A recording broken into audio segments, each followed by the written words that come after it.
To English sentences. चला तर विद्यार्थी मित्रांनो, आज आपण मराठी वाक्यापासून इंग्रजी वाक्य कसं तयार करायचं याविषयी बघूया। आता बघा, तुमच्या परीक्षा संपलेल्या आहेत, त्याच्यामुळे तुम्हाला स्वतःहून अभ्यास करावा लागेल, स्वतःहून सगळ्या गोष्टी समजल्या पाहिजे। तर मराठी वाक्याचं इंग्रजी वाक्य कसं तयार करायचं हे बघूया।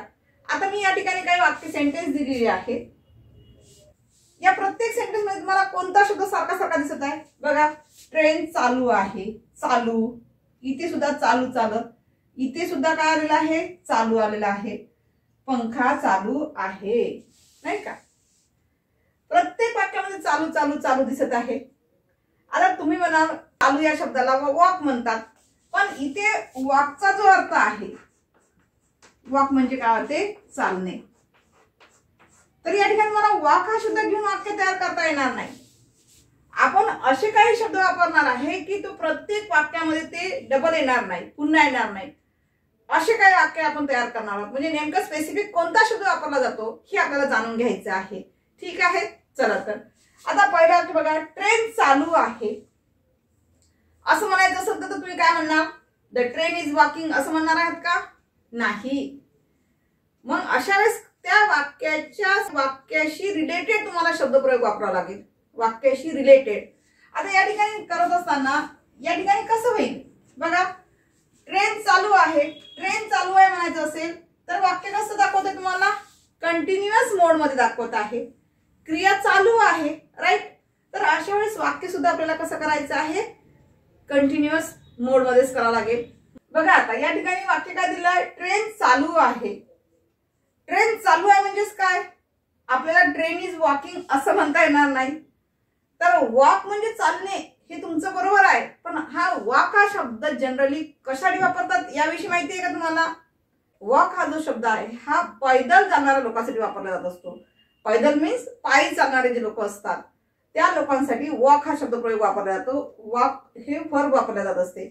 मग इथे काय करायचं, ट्रेन चालू आहे हे दाखवायसाठी कसं घेणार, द ट्रेन इज रनिंग। आणि आपल्याला काय लक्षात घ्यायचं आहे की आपण जे काही शब्द वापरणार आहेत चालण्याच्या विषयी, चालू असण्या बाबतीत, हे प्रत्येक शब्द हा सारखा येणार नाही। वेगवेगळे म्हणजे चालू असणे, चालू दाखवण्यासाठी वेगवेगळे शब्दप्रयोग कसे वापरले जातात याविषयी आपण बघत आहोत। म्हणजेच हे कसं झालं वाक्य बघा, द ट्रेन इज रनिंग। एक तर ट्रेन चालू आहे असं म्हणू शकता तुम्ही, किंवा ट्रेन धावत आहे असंही म्हणू शकता। ठीक आहे, चला नेक्स्ट सेंटेन्स कडे वळूया। परीक्षा चालू आहेत, परीक्षा चालू आहेत। आता चालू आहे म्हणजे इथे सुद्धा तुम्ही वॉकिंग शब्द घेऊ शकता का? नाही। मग अशा वेळेस का कोणता शब्द वापरला पाहिजे आपण, म्हणजे जेणेकरून आपल्याला सुटेबल वर्ड्स वापरता आला पाहिजे। म्हणजे कोणतं वापरणार आपण नेमकं, तर अशा वेळेस काय वापरायचं बघा, एक्झाम्स। परीक्षा म्हटलं तर काय कोणता शब्द वापरायचा, एक्झाम्स। एक्झाम्स। आता हा जो सब्जेक्ट आहे कसा आहे, प्लुरल मध्ये आहे, त्याच्यामुळे टू बी फॉर्म सुद्धा कसं घ्यायचा, आर। एक्झाम्स आर चालू आहे। आता तुम्ही म्हणाल इथं रनिंग घेतला मॅडमनी शब्द, तर इथं रनिंग घेईल का? नाही। आपला नियमच आहे, एकच शब्द आपण डबल त्या ठिकाणी आणणार नाही, घेणार नाही।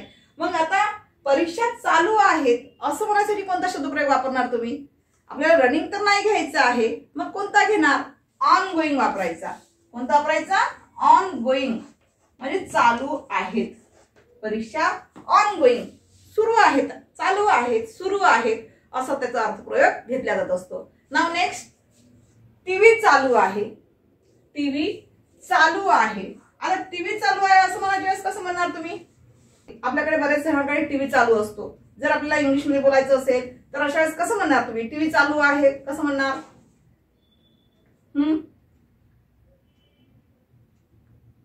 कसं म्हणणार, टीव्ही चालू आहे, टीव्ही इज वर्किंग ऑन असं म्हणणार का?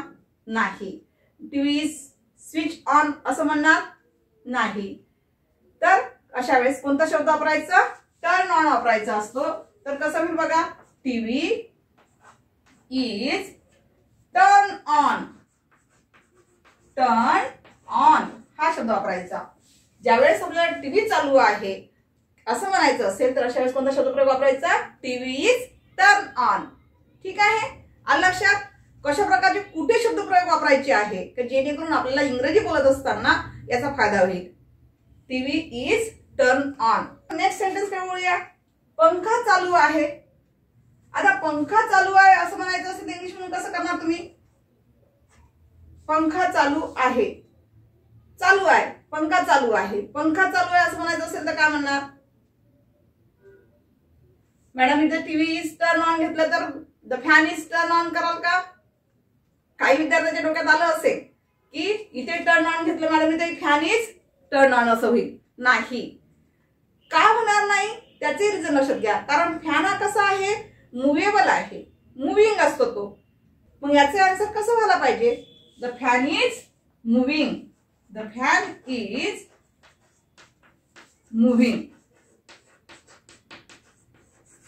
म्हणजेच पंखा चालू आहे. पंखा चालू आहे.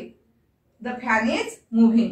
तुम्हाला जर कूलर चालू आहे असं म्हणायचं असेल तर कूलर इज मुव्हिंग असं त्याचा अर्थ घ्यायचा असतो. अशा प्रकारची वाक्य तुम्हाला म्हणजे लक्षात ठेवायची आहे. कोणत्या शब्दासाठी कोणता शब्दप्रयोग या ठिकाणी वापरायचा आहे हे तुम्ही जाणून घ्यायचं आहे. हे तुम्हाला माहिती करून घ्यायचं आहे. कोणत्या शब्दासाठी कोणत्या वाक्यामध्ये कशा प्रकारचा शब्द आला असेल, कसा आपण शब्द वापरायचा तर याविषयी जाणून घ्यायचं आहे. कारण मी तुम्हाला पहिल्यांदा सांगितलं English is a funny language. फारच मजेशीर आहे. ना काना ना मात्रा ना उकार काय केला आपण इंग्रजीमध्ये तर कसा बदल होतो हे आपल्या लक्षात येत नाही. मराठी सारखं काना उकार मात्रा आहे का याला नाही आहे. तरीही पण किती सारे मिस्टेक्स होत राहतात बोलताना, किती सारे आपले लिहिताना अनेक प्रॉब्लेम्स तयार होतात आपल्या डोक्यामध्ये. तर तेच प्रॉब्लेमचं सोल्युशन मी या ठिकाणी तुम्हाला सांगत आहे की अशा प्रकारचे जर वाक्य आले असेल तर तुम्ही अशा प्रकारे त्या ठिकाणी शब्दप्रयोग वापरा जेणेकरून तुमचं उत्तर काय होईल, बरोबर येईल. ठीक आहे. If you like my video please like, share and subscribe. जर कुणाला माझा व्हिडिओ आवडलेला असेल तर कृपया लाईक करा, शेअर करा आणि सबस्क्राईब करा. थँक्यू.